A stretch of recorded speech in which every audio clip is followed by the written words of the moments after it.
Welcome to the Vet Med Wellness and Leadership Podcast, where we discuss central challenges vet med leaders face, such as burnout, stress, and difficult interactions with clients and staff, just to name a few. In each episode, you will hear about actionable solutions that you can apply to your practice and invitations to connect with fellow leaders who are passionate about improving the wellness of the vet med profession. By subscribing, liking, commenting, or sharing this podcast, you are helping more veterinary professionals find the resources shared in these episodes. Thank you in advance for listening and supporting this show. I hope you enjoy it.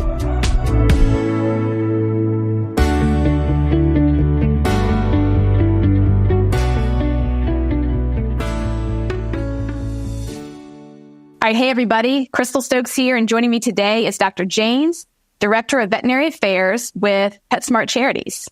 So as a lot of you know, vet med professionals really struggle with access to care, especially due to financial constraints, which causes a lot of stress and suffering within the clinic.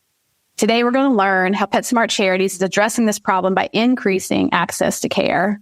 So Dr. Jaynes, thanks for being on with us today. Absolutely. Yeah, I'd love to know more about how you even ended up here. Sure. Well, it's a funny story. I started out, obviously, in traditional private practice, as most of us do, and did that for quite some time. And then I actually ventured into the animal welfare space kind of later in my career. But what drove me to animal welfare was what I was seeing in practice and the need. And so I went into animal welfare. And then animal welfare opened up this door to, oh my gosh, there's so many pets that don't get care. And having seen it from the private practice side and being like, the struggles of the veterinary team as well as the struggles of the owner, I was like, we've got to be able to do something more as a profession. And so that's what really brought me to charities, to kind of really tackle the access to care. Yeah. Very personal, right? And I think many people listening absolutely can sympathize with this. Whenever I tell my story, and what ended my vet med career was working in overnight ER and just experiencing way too many economic euthanasias. I just couldn't do it anymore for animals that absolutely could live a healthy life if we could just afford the surgery. They couldn't afford it, so would opt for euthanasia, which is reasonable in some cases. It just, for me, was overwhelming for that volume. And at that age, I didn't think to look for resources or ask why or ask if it could be different. I just took it as, this is the reality of the industry. And if I can't be okay with that, then I can't be in the industry, was the end of my thought process, which is, I think, how a lot of people feel. But knowing that there are different entities out there that exist that are trying to tackle this issue is what was really compelling to me in meeting you and learning about PetSmart Charities. And I think that many people don't know about PetSmart Charities. So I'd love for you just to start off by introducing us to, what is PetSmart Charities? What does it do? Sure. So PetSmart Charities is, I always say, it's the nonprofit arm that's affiliated with PetSmart. So if you've been in a PetSmart store and shopped at a PetSmart store, when you get that question at the pin pad that says, do you want to donate to PetSmart Charities? That's us. And here we are. So that's where the bulk of our funding comes from. But we actually are a very separate entity and driven by a separate board than PetSmart. And what we focus on, I think what most people know us for, is our Connecting Pets and People initiatives. And so what we do there is trying to help animal welfare organizations connect their pets that they need to get out of shelters with the customers that come in PetSmart stores. So we have the in-store adoption centers, and we really work to try and help facilitate those lifelong connections between pets and new families. And then the access to care piece that you referenced, that is in our supporting pets and people pillar of our strategy. And what was interesting about this is that's fairly new to charities. And so I think most people are not aware of it. But what we realized is that you can connect people, but the real issue now is, how do we support pets once they're out in homes, and how do we keep them in homes? And so that's where the supporting side of our strategy came from. And most of that is on access to care. We do know that access to veterinary care is one of the biggest barriers to people being able to keep pets and not have to relinquish them to shelters. So we are very, very focused on improving access to veterinary care. How if we take apart this problem more? For some people that maybe they haven't experienced this fully or don't know the scope of the challenges with access to care, can you tell us more, since you are so immersed in this? What are you seeing as some of the major challenges? Yeah, absolutely. What I find in talking to veterinarians, especially when I go to veterinary conferences that are not animal welfare conferences, it's hard to understand the scope. When you're in a practice and you're just doing your day-to-day, you don't necessarily see the impact and the bigger picture of access to care and the challenges. What we know, and we've done a couple different studies on this, we estimate that about 50 million pets in the country go without care every year. And that's more than half of the dogs. I mean, it's a lot of animals that are going without care in our traditional format of veterinary medicine. And we also know that many of these animals live in households that income is under $55,000 a year. So that's about half of the pets. So when you start saying, okay, half of the pets in this country don't get care and half of the pets live in households that make under $55,000 a year, financial barriers certainly are going to be one of the biggest challenges. We have done studies and so have financial industry groups that show that, 60% of people really struggle and report that they live paycheck to paycheck. And in our industry, paycheck to paycheck makes it really hard because we don't have ways in veterinary medicine traditionally to pay overtime and to do some of the things that would help people that live in that bracket. And it's so many of our pet loving households that impacts.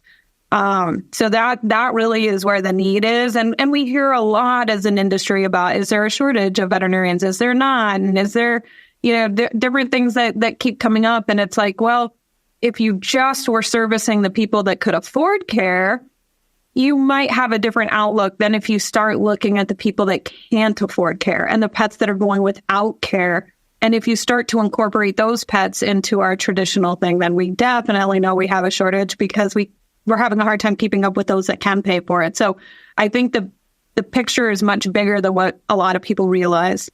Wow.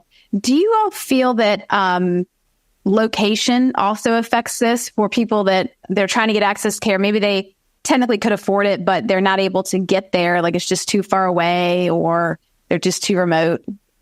Absolutely. We have, financial is obviously the biggest barrier, but geographic is another big barrier. And when you look at the shortage that we've been experiencing with veterinarians, many rural areas do not have veterinary support. And so you start looking at how far are these families having to try and travel just for the basic level of care, and heaven forbid any kind of an emergency happen. And so we are looking at things that kind of help with that reach. So whether it's, telemedicine services or whether it's, mobile practices, things like that could potentially reach some of those people because geography is going to be a real concern. Yeah, I grew up in a really rural area and we had our one vet, that was it. And so if that person decided not to practice anymore, it'd be very challenging to find care. Yeah. And some of those veterinarians are having a hard time trying to sell practices in communities like that because of, how much revenue they can bring in a community. And so you really have to step back and look at it and say, maybe traditional medicine, the way we've always practiced it, isn't the right answer for that kind of rural community. And we need to look at some different solutions. Yeah, very interesting. I know when we talked earlier, you were really helping me see how broad this is. There's no quick fix, and that just even understand the complexity of it takes time. It's nuanced. Can you speak to the toll this takes? Let's start with the pet parent and then also talk about the veterinary professional. So the toll that lack of access to care has on pet parents. Yeah, the toll of it is there's so many different people it impacts. When you look at the pet parent, obviously they're upset. They're not able to care for one of their family members. And we know that regardless of income and regardless of how much that family makes, they still consider that pet part of their family. So to be in a position where you have a family member that you can't take care of is excruciating. And we hear that from them. And then we also hear from the veterinary side that the impact on veterinarians, right? Veterinarians got into the field to be able to treat animals and to have to say no to somebody on something that you can successfully treat or something that you can successfully help. Even if you can't cure it, you can still help it. And to have to say no over and over again, we know that plays a role in, the overwhelming, kind of just frustration with the profession, right? It's like, I want to be able to do this and I can't. My hands are tied. And that I say it as it affects the veterinarian, but it really affects everybody in the practice. I mean, technicians don't feel any different about it. They go into it for the same reasons veterinarians do. And so there's a huge impact there as well. I mean, it both sides. And so somehow we have to figure out how can we meet in the middle, right? To be able to solve this problem, I should say. Absolutely. I definitely can see the ripple effect it has through an entire clinic, from the front desk reception all the way through the hospital. Most people that are in this industry are highly empathic people, and they know if it was their pet, how they'd want to be able to proceed and take care of that, family member. So having options, is just so critical. When we feel like we don't have control, we don't have options, like disempowered, I think that's where the hopelessness starts to kind of creep in, and that apathy and resignation that we see that leads people to leave the industry. And then you look at the downstream implications, right? So you have the family that can't afford it and the veterinarian that's feeling terrible about not being able to help. And then the outcome for that pet is either they don't get the care and they suffer, which isn't good for anybody, or the pet owner or family feels like, okay, my only option really is relinquishment. So you relinquish to a shelter, shelters are already overwhelmed. They already have too many pets. And so then this pet goes into a shelter, which isn't a great option. And so now you look at the impact that you're having on the shelter and the staff there, right? So it spreads out. It's a web, and it just keeps growing and growing. It's like we passed the buck, like your turn. And it's not really addressing, we're not fixing the problem yet. And I think, like, we'll get into this now. Like, I'd love to start talking solutions. What we'll find is that there's no quick fix. I learned that from you when we were talking about this. But, I have to say, I really aligned with what you all are working on, because in our company with Full Circle Lab, we just had our team meeting yesterday. And what we talk about over and over again is that we're just looking for sustainability. There's no quick fix in this industry. This is a very complex industry. Medicine is always moving. There's a lot of moving factors. You have to take into account the economy at large and the swings and shifts and what's happening with how much people need care versus not with COVID. Like, everything is constantly moving. So being able to have like that long game mentality is really important for just being able to stay in it and chip away and celebrate those small wins, and notice that, if we're tracking this over time, even though it might go up and down, if we had a through line, you're seeing that we're making progress. So I'd love to hear more about your perception of what some of these solutions are, both within PetSmart Charities and beyond. Yeah, I fully resonate with that. This issue it's multifactorial. There's so many different reasons that it exists. And so to think that there would be an easy solution, it just doesn't make sense, right? There's going to have to be lots of different solutions that help chip away at it.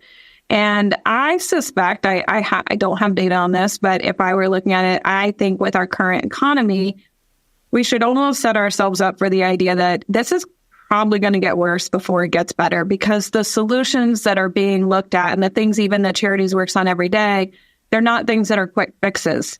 And so those are down the road. And when you look at, say, down the road, even if you said 6 months or a year or 18 months, you still look at the economy in the next 6 months or 18 months and you say, it's a challenging world that we're living in. And so we expect that things are going to feel worse before they start to get better. I always compare it to my parvo dogs, right? They always get worse before they get better. Like, that's what I keep thinking.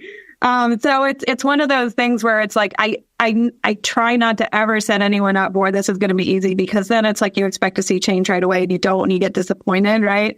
So I definitely feel like there's a long haul here. Things that, I think we can definitely look at. We know with it being multifactorial, it's going to impact multiple different areas, right? We've got to address this from the academia standpoint, right? How are we training veterinarians? We've got to move away from teaching only the gold standard to saying, how do we start teaching students to operate in a spectrum of care where they can give different options for people based on the situation and the pet and the finances and everything, right? Like, and I think that's an art form. That's something that it takes a long time to train and to really get good at. And so how do we start to mentor those veterinarians, right? It's not fair to say, let's take somebody right out of school and then plunk them into practice and say, use all your experience to make a good judgment. Well, what experience? They don't have any, right? So how do we provide them with a sense of confidence and some level of experience by developing a mentorship program. So I think there's things in academia and how we train people that will definitely be a piece of the solution.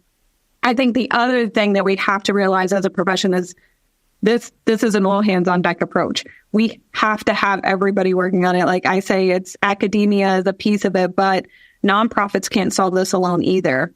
We know from some studies we did that if we tried to take, if 50 million pets don't get care, and we tried to say, how much would that cost if we just wanted to fund it and extrapolate it out? And what we came to was it would be a $21 billion a year problem, which animal welfare combined, if you take all of the big animal welfare groups, you're looking at 125 million, right? Like this, it's not even a drop in the bucket. So we have to systemically change how we operate. And we know that.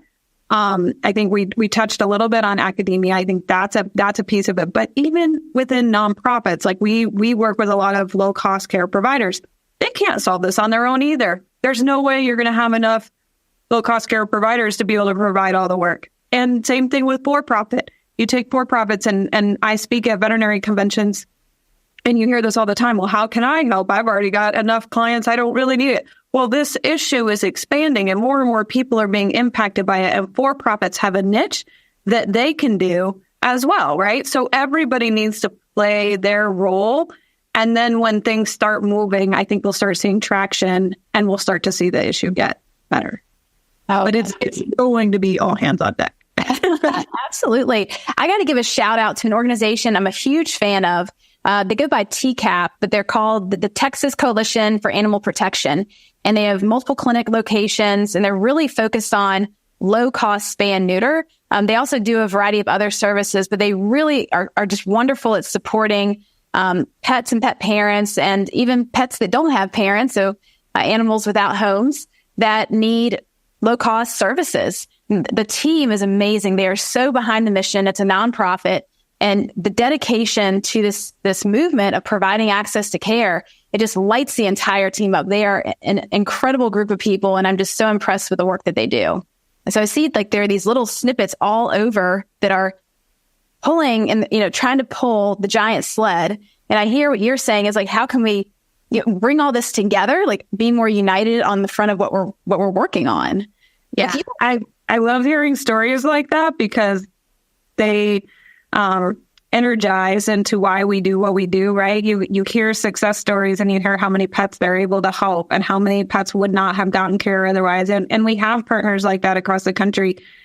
And I think all of those need to play a role in it, but it's a piece. It's a piece of the puzzle. And what I love seeing is when you have a nonprofit clinic in an area that's offering low-cost care services and they're partnering with their for-profit hospitals in the area and saying, hey, if you have a client that can't pay, reach out to us. Let us see if we can help, because sometimes we can help in areas that the for-profit clinic can't. But then the for-profit clinic feels like they have an outlet and they're not just, having to say no, right? So it gives them a feel good of being able to be a part of the solution.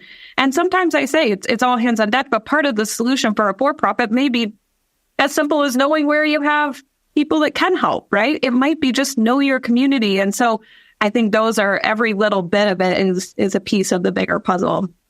You know what it made me think of earlier when you were describing like academia and then shifting through the different stages of veterinary medicine? It made me think about how I really have appreciated the addition of social workers within the veterinary field. When I was working solely as a psychotherapist in a group where we have, more like higher level of care, so people might be there for a full day. And we would have psychotherapists, we'd have psychiatrists, we would have social workers. And to watch the social work piece where they are really looking at the whole community and what resources can we connect people with in the big picture. Whereas as a therapist, we're kind of like in the trench with the person working on a treatment plan, executing, that direct care. And I think that could be an area where perhaps social work could kind of merge into looking at the bigger picture of how, say, for instance, a private practice could consider ways they might be able to help with this that still works with their business model and their limitations.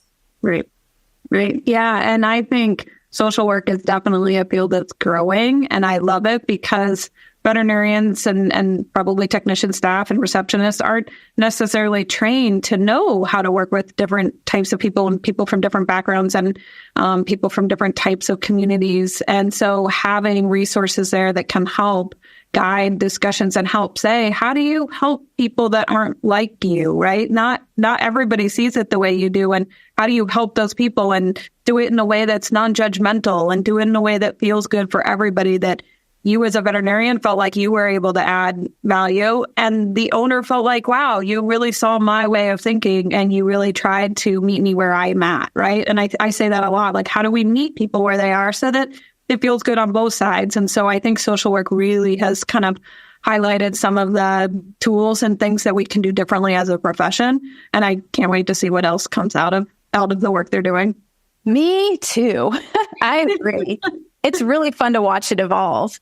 For people listening today, let's say all different types of veterinary professionals, from the C-suite corporate leaders to practice owners to veterinarians in the field, technicians, practice managers, if they were wondering like, well, okay, PetSmart Charities, is there some way that they could be involved with us, or what should I know about how you all operate in case I need to contact you? Like, can you describe more of that for just those people who are listening in the audience that may want to know, like, how can they support the work or maybe use some of your services? Yeah, absolutely. So for people that are out in the community doing some of the work, especially if you're working in low cost care, you're working in something that is a means of expanding access to care, our website has a lot of great information on it as far as how to reach out for if you need grant funding, or how to reach out if you just have a question on what are we doing in this area. So I think there's a lot of great information there. I'm always willing to take questions because I can kind of filter them around. Even if they're not mine, I can get them to where they need to be.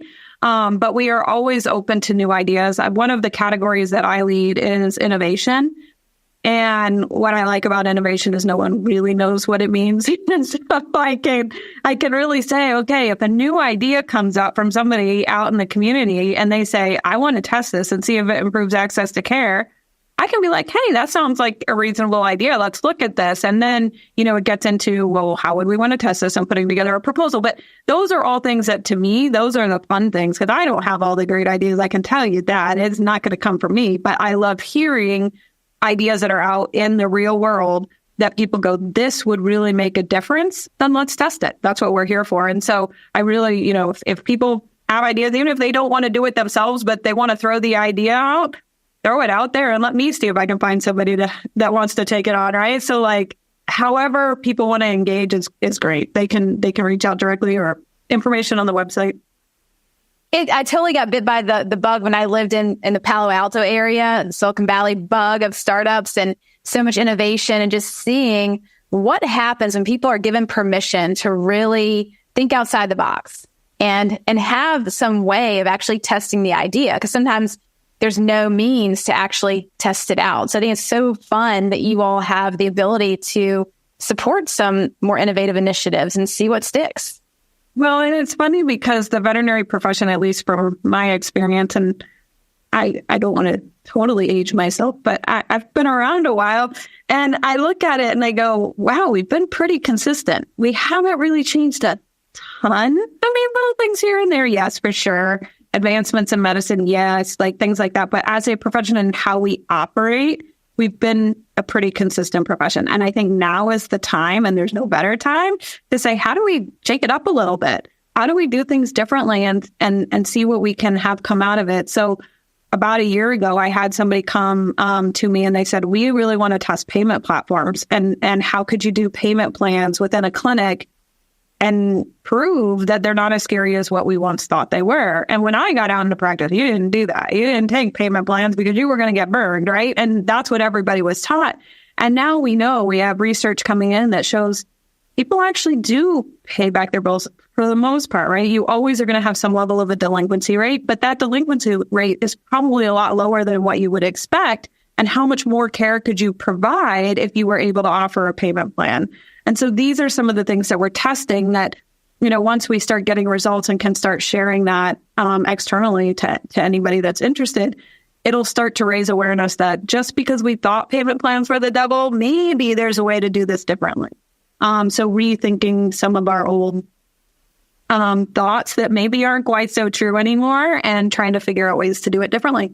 Oh, do you have any data on like how this has affected the mental health or well-being of veterinary professionals as we've tested out some of these solutions to improve access for care? Do you have any numbers on that? Or I don't have any specific numbers, although I will say on the current funding that we're doing on payment plans, so we have a test underway right now. But in that, we do have a piece of it that looks at the impact on the clinic. And so there's a survey that will go out that kind of looks at, surveying them before they had payment plans and then after they had payment plans and trying to get a feel for, is this something that improves the welfare in a clinic? And I have to imagine it is going to show that there's a benefit, because you hear every day from people that is their primary issue, is that they can't treat pets that they could treat. And so being able to offer solutions, you just have to assume that that's the case, but we are still trying to get some data on that. So more to come. It'll be. I'll be back on and you'll tell me the results. Like, let's leave that as a cliffhanger for people to wait and see. I think there was another element we talked about. Maybe it was something you all were piloting or playing around with, which was providing food alongside with human food. Like that was an idea, like pet food alongside with human food. Do you remember that one when we were speaking about that? Yeah. Yeah, we absolutely, we do that. We have partnerships in the human world that already go out and deliver food. And so what we realized is that we love our animals so much that we were feeding our pets the food that was intended for the humans, right? And so we said, well, why can't we just fund pet food going out along with it? And last year, so in 2023, we launched the first Pet Hunger Awareness Day. We worked with a lot of food banks to deliver pet food. So I actually volunteered at our St. Mary's food bank here locally in town. And it was cool because cars drive up and they get loaded with human food. And alongside of it comes this bag of dog food. And I just was like, this is so obvious, right? Well, how did we not do this before? But really trying to get out there and meet people, give them what they need. Like, there's no better solution than being able to just say, look, now your pet has better quality food. They're not eating table scraps and you are actually getting the nutrition you need too. So definitely a big factor for us. Major win-win. That's a great story. So for those listening today, if they're going to just extrapolate out a couple of main points, or you want to drive something home, like call to action or big takeaways for those listening today, what do you hope to share? I would say my big three, if I had to keep it to three, I would say my big three are: don't expect immediate change, right? We talked about this is multifactorial. It's going to take time. So just know this is a work in progress.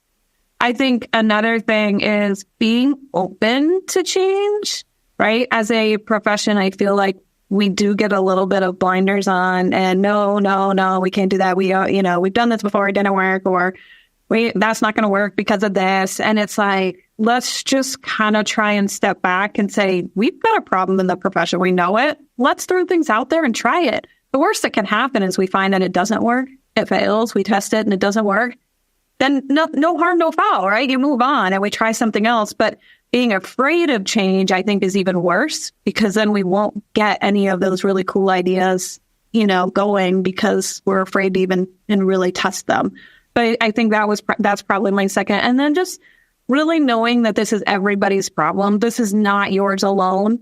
And I think from private practitioners that I talk to and people that I have in my network of friends, I hear a lot about, I can't do that. I work for a corporation. They're not going to let me, do anything in access to care. And I'm like, well, let's talk about it, because sometimes there are ways that you don't even know. And like I said earlier, just knowing where your resources are, practicing a spectrum of care. I think that's new terminology, but really getting out there and going, hey, could I do this differently? Could I meet this pet parent a little bit closer to where they are financially? Or could I do something that would help this pet, but may not be the gold standard? And I say that with people are always fearful of, well, then am I going to get in trouble? Am I going to not be meeting the standard? And I think there's so many different ways to do that, right? It's about communication with your clients and really being clear and documenting what your conversations are with them, and really just not trying to be judgmental about it, but just trying to say, here's what's out there, but let's find a plan that works for you. And not just from a financial perspective, but also from a pet perspective, right? If you have a really aggressive cat that no one can really touch, do you think insulin injections every day are going to be the right answer? No, because it doesn't fit that scenario. And that's how I think we need to approach the cases that we see every day. And even just within our own control of how we practice, we can do a lot. Well said. Very empowering too, just to know that even you as one individual, one, it's not all on your shoulders, but you can, play a role, and it does make a difference. It really does add up. Yeah. We'll be chipping away. Chipping away. That's what we should title this podcast, right? Chipping away, PetSmart Charities. For those listening today, if they want to connect with you, connect with PetSmart Charities, what is the best way for them to do that? Yeah, so I think I sent over my contact information. I'm on LinkedIn, but email works fine too. So either way. Okay, great. I will put all that in the show notes for people to find. I'll also link up PetSmart Charities so they can check out the website and read more. And Dr. Jaynes, I really appreciate you being on today. It's such an important topic, and I think you did a great job of covering the very broad spectrum of access to care. Well, and that just kind of scratched the surface. So if people are out there and they want to know more, I think veterinary conventions are starting to incorporate access to care more. So attend some of those lectures, go ask questions. If I'm presenting, come see me. I would love to meet people. So yeah. Sounds great. Thanks again for being on today. Absolutely. Thank you. Thank you for joining me today. I hope that you feel stoked after listening to this episode. And as always, I would love to hear your comments and feedback. Is there a topic that you want to know more about? Please let me know. And thank you again for subscribing and sharing your favorite episodes with others. It really means a lot.